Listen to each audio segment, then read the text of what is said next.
Isabel dos Santos, the billionaire former first daughter of Angola who is said to be one of Africa's wealthiest people, has been accused of rampant financial misconduct in order to line her own pockets. The allegations, announced Wednesday by Angola's top prosecutor, come just days after a major media investigation released more than 700,000 documents related to Dos Santos' business empire, and the questionable conduct that built it, in what has become known as the Luanda leaks.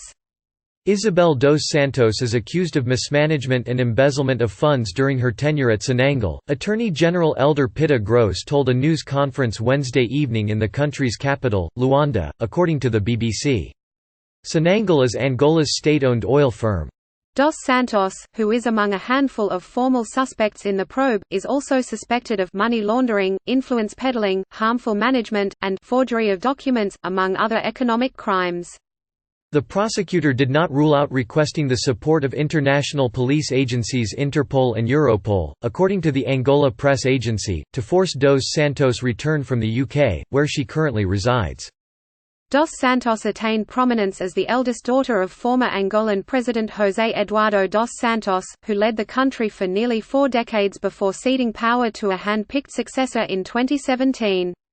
During her father's long tenure, Isabel dos Santos accrued her riches through stakes in Angolan banks and companies in Portugal, the African nation's former colonial ruler. All told, Forbes estimates her personal wealth at about $2.1 billion, making her Africa's richest woman. But that doesn't tell the whole story of Dos Santos' career. In 2016, she was appointed by her father to the top job at Senangol, only to be fired the very next year by his successor, President João Lourenço, as part of an anti-corruption campaign.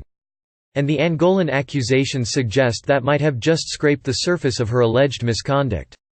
On Sunday, the International Consortium of Investigative Journalists, the group responsible for releasing the Panama Papers and Paradise Papers, and its partners at other media outlets released the trove of Luanda Leaks documents.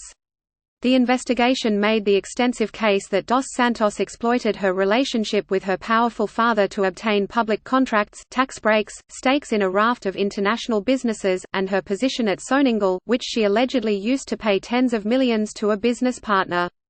The result, according to the ICIJ, 2 decades of unscrupulous deals that made Dos Santos Africa's wealthiest woman and left oil and diamond-rich Angola one of the poorest countries on earth. Dos Santos, for her part, has forcefully rejected the accusations. Angolan authorities have embarked on a very, very selective witch hunt, she told the BBC this week, saying that she has been singled out for her relationship to her father. "I regret that Angola has chosen this path. I think that we all stand a lot to lose. All my businesses have extremely good management boards," she added. "We have the best CEOs, the best coups, the best legal officers. We have people who are professional, who have experience, who have worked in other companies." Her objections thus far have failed to mitigate the fallout, however. Eurobic, the Portuguese bank in which Dos Santos held a 42.5% stake, and which she is alleged to have used in corrupt financial transactions, announced earlier this week that it is parting ways with her companies and her business partners to safeguard trust in the institution, and it is embarking on an immediate audit.